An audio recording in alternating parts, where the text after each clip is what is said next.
Hey everyone, and welcome back. We're doing a deep dive today on a topic that's super relevant for you as English learners. It's all about the power of habits. Ooh, We've got habits. some really fascinating source material to dig into, and I have a feeling you'll walk away with some aha moments for sure. Yeah. And as always, joining me to help break it all down is our amazing expert. They have this knack for making even the most complex ideas totally clear. So if you're new to this whole habit thing, don't sweat it.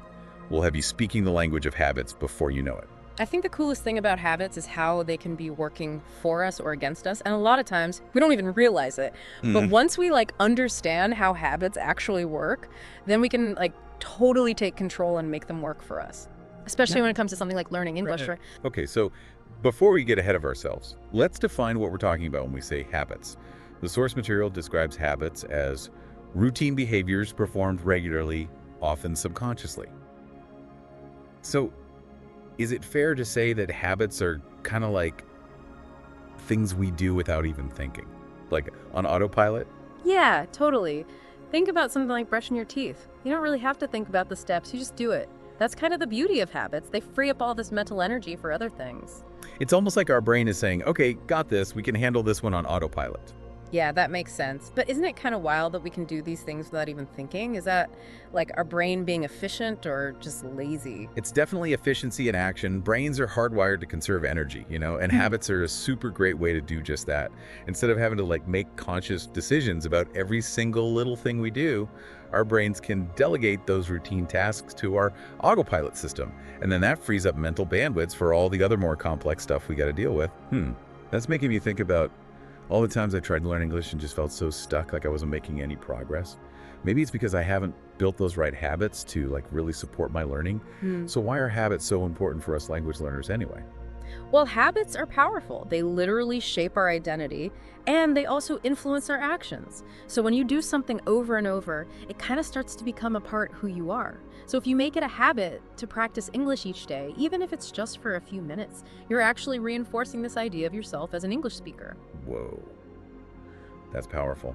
It's not just about checking things off a list then. It's about becoming the kind of person who speaks English. Yeah, exactly. It's about bringing English into your daily life in a way that feels natural and effortless. And then beyond, identity, habits are also super essential for reaching our goals. Hmm, Think about any goal you've ever actually accomplished. Chances are there were probably specific habits that helped you along the way, right? yeah, that's true. So if I want to learn English, I need to develop consistent habits that actually support that whole learning journey, like setting aside time each day to study, or listening to an English podcast during my commute. It's about making those little consistent actions part of my everyday life. That's it. And actually, the impact of habits goes way beyond just reaching goals. They affect our health, our productivity, our relationships, even our overall well-being. Habits touch every part of our lives. Wow, that's pretty incredible. I remember reading in one of the sources about how something as simple as making your bed each morning can set you up for a more positive day. It seemed almost too good to be true. It might sound surprising, but there's actually some research that backs that up. That one small act of creating order first thing in the morning can boost your mood. Yeah. It can even make you more likely to keep up with other good habits throughout the day. Interesting. So we've established that habits are important. But how do they actually form in our brains? The source material talk about this thing called the habit loop. Can you break that down for us? Of course. The habit loop is basically a three-part process that explains how habits are formed and reinforced. It all starts with a cue. A cue is basically a trigger that tells your brain, hey, it's time to initiate this particular behavior.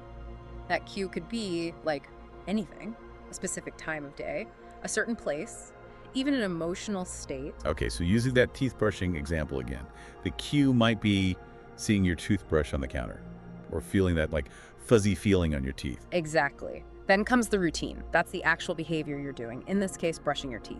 And then finally, there's the reward. That's the good feeling or benefit you get from actually doing the habit. So the reward might be that minty fresh feeling in your mouth or just knowing you're taking good care of your teeth. It's that positive reinforcement that makes you want to keep doing it again and again. Right, and that's where all this cool neuroscience comes in.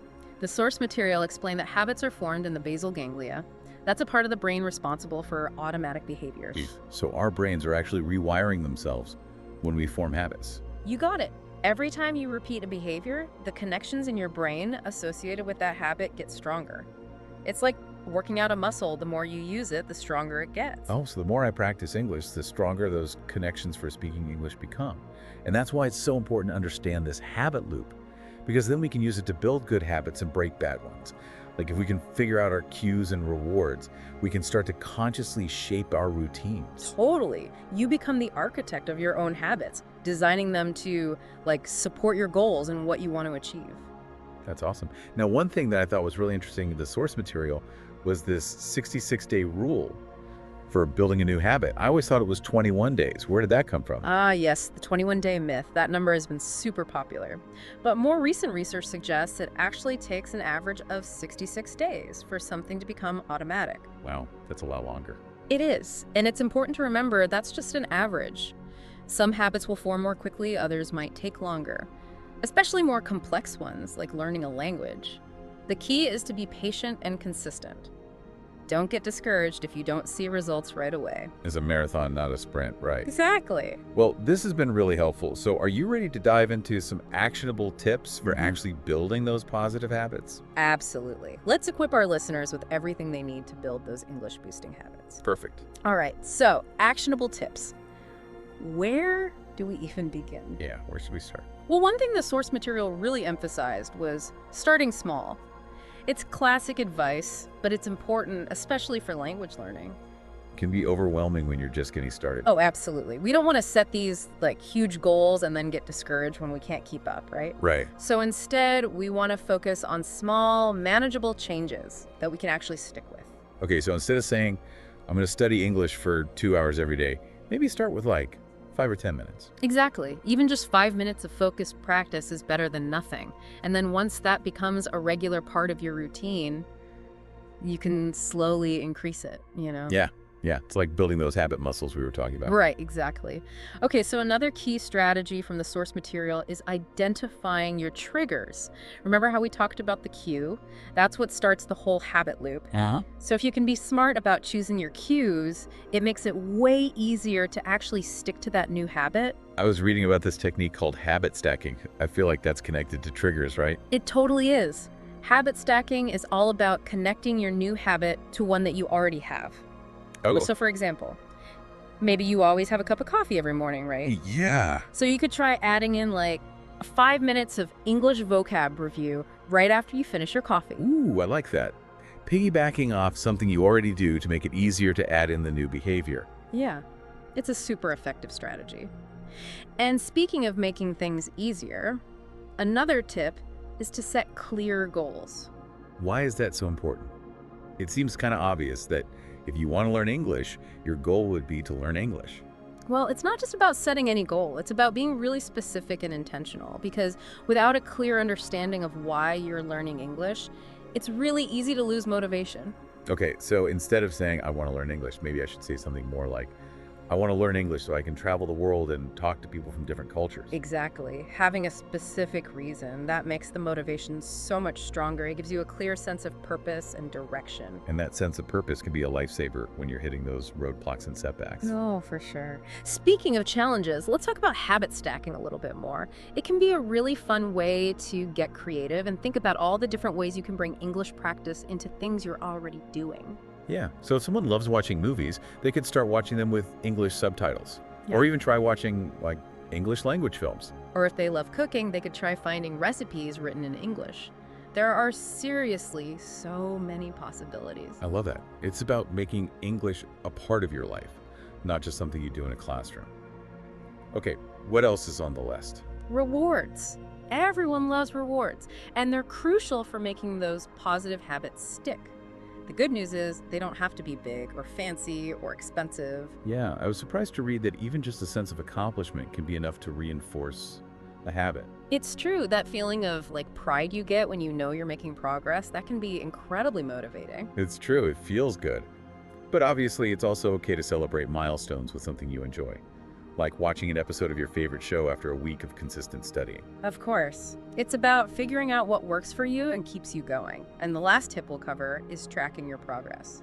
This one is so important for seeing how far you've come. Yeah, the source material mentioned using a journal or an app or even a calendar. A lot of language learning apps have progress trackers built in, which can be really helpful. Yeah, for sure. And sometimes just the act of like physically checking something off a calendar can be a huge motivator. I know what you mean. It's like a visual reminder of everything you've accomplished. Exactly. It's celebrating those little wins along the way because those all add up to something much bigger. Okay, so we've covered a lot of great steps for building positive habits.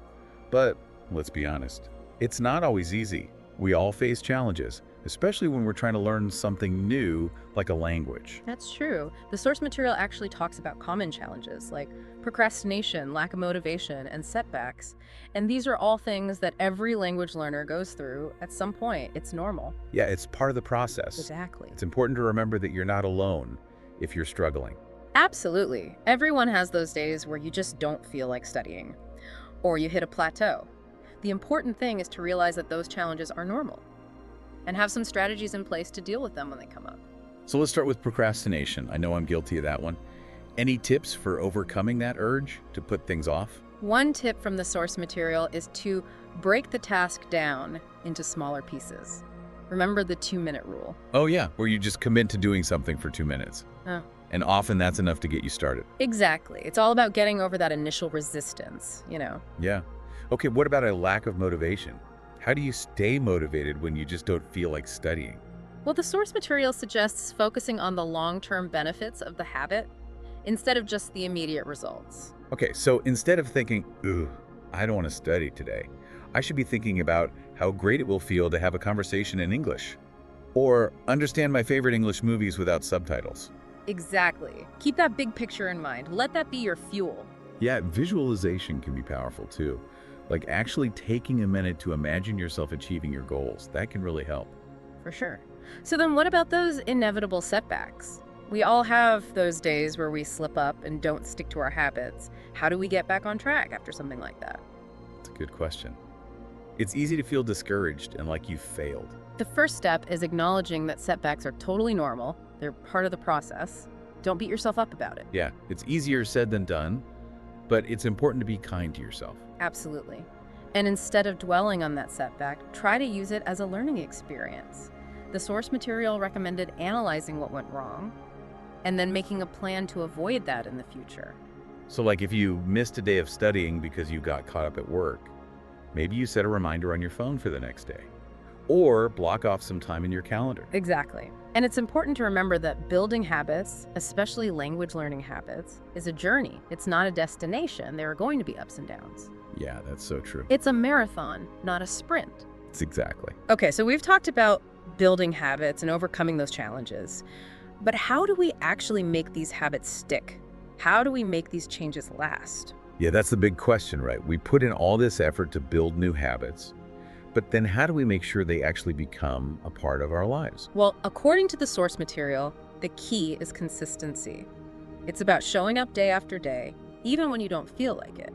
Making those small actions a non-negotiable part of your routine. Yeah, like we were saying before, it's about those actions becoming part of who you are. Exactly.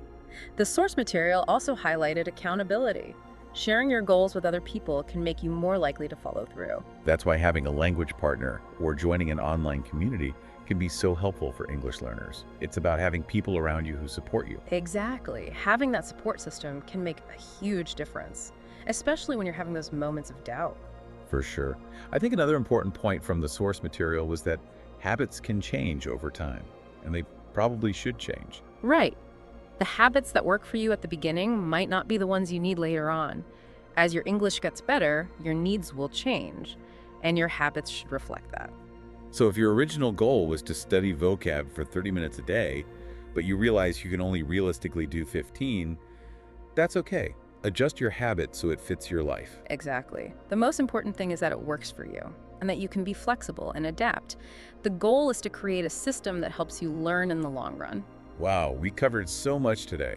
Habits, why they matter, how they work in our brains, and how to use them to, get better at English. It's been a real deep dive. I hope everyone listening feels like they can take control of their habits now and make them work for them. Me too. Yeah.